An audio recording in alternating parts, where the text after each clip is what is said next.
आज बीजेपी ने देश भर में मेगा सदस्यता अभियान शुरू किया है। प्रधानमंत्री नरेंद्र मोदी ने बीजेपी के सदस्यता अभियान की शुरुआत की और सबसे पहले सदस्यता ग्रहण की है। कार्यक्रम को संगठन पर्व सदस्यता अभियान 2024 का नाम दिया गया।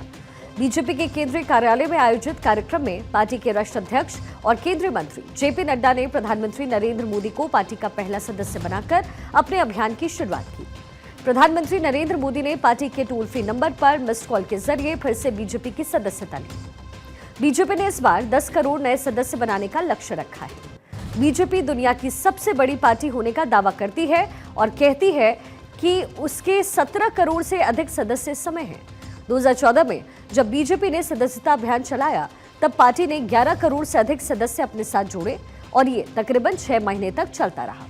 फिर 2019 के लोकसभा चुनाव के बाद पार्टी ने एक बार फिर से सदस्यता अभियान चलाया और इस बार 7 करोड़ नए सदस्य बीजेपी में सम्मिलित हुए, यानी कि बीजेपी के सदस्य 18 करोड़ से और ज्यादा अधिक हो चुके हैं। इस बार बीजेपी की सदस्यता अभियान 51 दिनों तक चलने वाली है और इसमें सभी सदस्यों की सदस्यता भी रिन्यू होनी है और 10 करोड़ नए सदस्य भी बनाने हैं।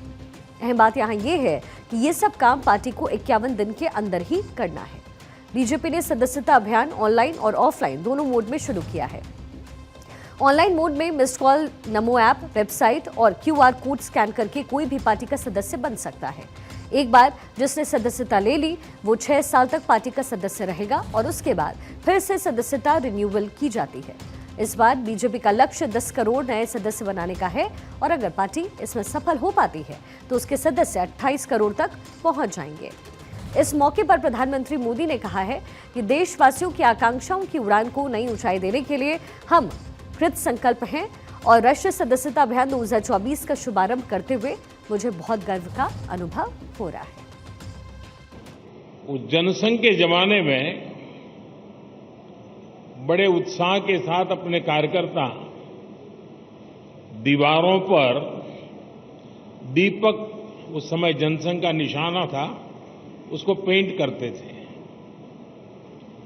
और कई राजनीतिक दल के नेता अपने भाषणों में मजाक उड़ाते थे कि दीवारों पर दीपक पेंट करने से सत्ता के गलियारों तक नहीं पहुंचा जा सकता, ऐसा कहते, मजाक उड़ाते थे। हम वो लोग हैं जिन्होंने दीवारों पर कमल पेंट किया,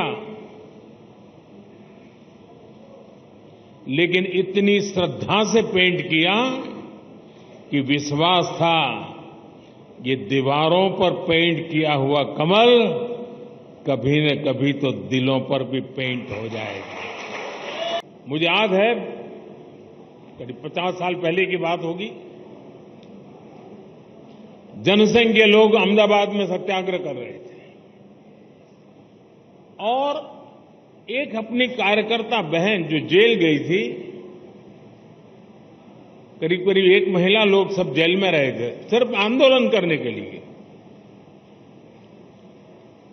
और उसकी गोद में 9 महीने का बच्चा हाथ में लेकर के वो जेल में 1 महीना गुजार करके आई थी।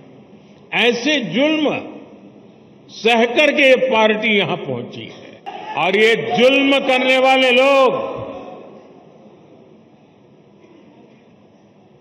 एक छोटे से जुलूस को भी स्वीकार करने को तैयार नहीं होते थे, जेल में बनकर देते थे। सत्ता का नशा उतना था उनको। जहां 2 राज्य की सीमाएं मिलती हैं,